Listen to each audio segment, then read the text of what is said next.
Bonjour. Aujourd'hui, je voudrais vous parler de deux articles que j'ai lus dans MISC, Multi-System Internet Security Cookbook. Le premier parle d'une petite sensibilisation à la sécurité. Dans la sécurité, vous êtes le maillon faible. Un petit plan de mon discours aujourd'hui. La sécurité, c'est quoi? C'est d'abord 20% de technique et 80% de bon sens et d'organisation. Il faut avoir une stratégie. Il faut savoir à qui on va parler, comment on va faire, adapter une stratégie du début jusqu'à la fin et ne pas arrêter. La sécurité informatique, c'est 20% de technique et 80% de bon sens et organisation. Partout, on est confronté à des failles de sécurité, des sessions non verrouillées, des ordinateurs portables non attachés, des mots de passe écrits sur les post-it ou sur les claviers, des mots de passe trop faibles, les mots de passe avec le nom du conjoint, de la petite amie, le nom du chien. N'oublions pas que la richesse de l'entreprise dépend de l'information qu'elle détient. Pour faire de la sécurité, il faut adopter un système de management des systèmes d'information, SMSI. Adopter une culture sécurité, rédiger des documents, avoir des règles d'or, une charte informatique, une guide de bonnes pratiques. On l'appelle comme on veut, mais on se base souvent sur l'ISO 27001. Il faut avoir un plan de communication pour savoir qui on va parler. On ne parle pas de la même manière à un dirigeant qui gère des sommes colossaux ou un cadre, un technicien ou un personnel lambda.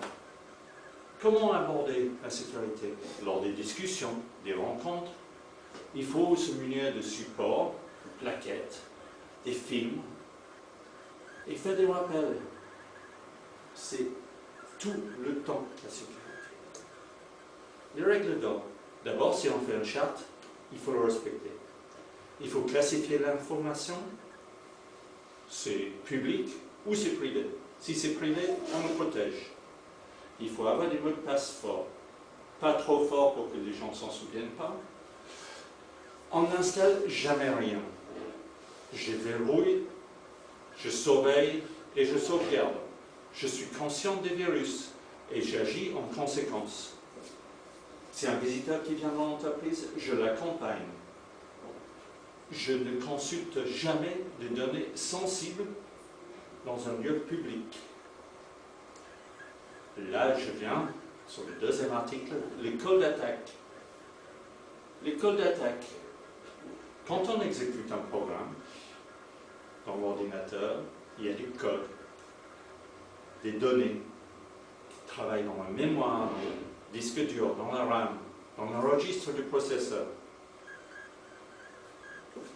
C'est une histoire de mémoire. Les mémoires rémanentes conservent l'information après l'extinction du système. Disque dur, ROM, flash. Il y a des mémoires volatiles qui perdent les données quand elles ne sont plus alimentées.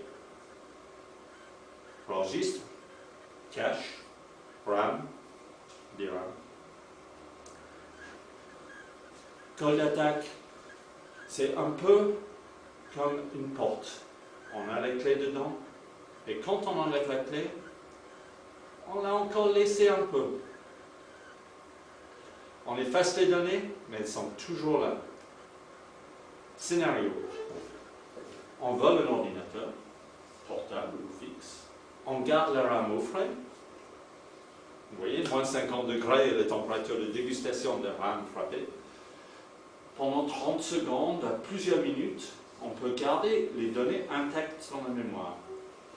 On le met dans une nouvelle machine, on fait un memory dump, puis on commence à chercher l'aiguille dans la botte de foin. Trouver le code de l'AES, l'image mémoire. On ne cherche pas les clés d'un système comme AES, mais on cherche des variables intermédiaires. Des zones de code. Il y a plusieurs outils. D'abord, le voleur. On vole l'ordinateur. On sort un aérosol, on bombe la rame pour le refroidir, et après ça, on se sert d'un article on utilise des outils, des RAM dump tools, des ski scanning tools. C'est tout décrit dans Linux Journal de janvier de cette année. J'ai fait un photocopie, vous pouvez le consulter. Quand on fait de la sécurité, il faut en parler. Il faut savoir mesurer où on en est. Le retour sur investissement. On fait un audit. On référence le nombre de vols, le nombre d'infections. Je poursuis le process. Je fais des enquêtes. J'envoie des emails. J'étudie l'ingénierie sociale. Je n'oublie pas que sécurité est un process. Je continue et je continue. Merci à l'excellent magazine Multisystème et Internet Security Cookbook. Je ne peux vous recommander.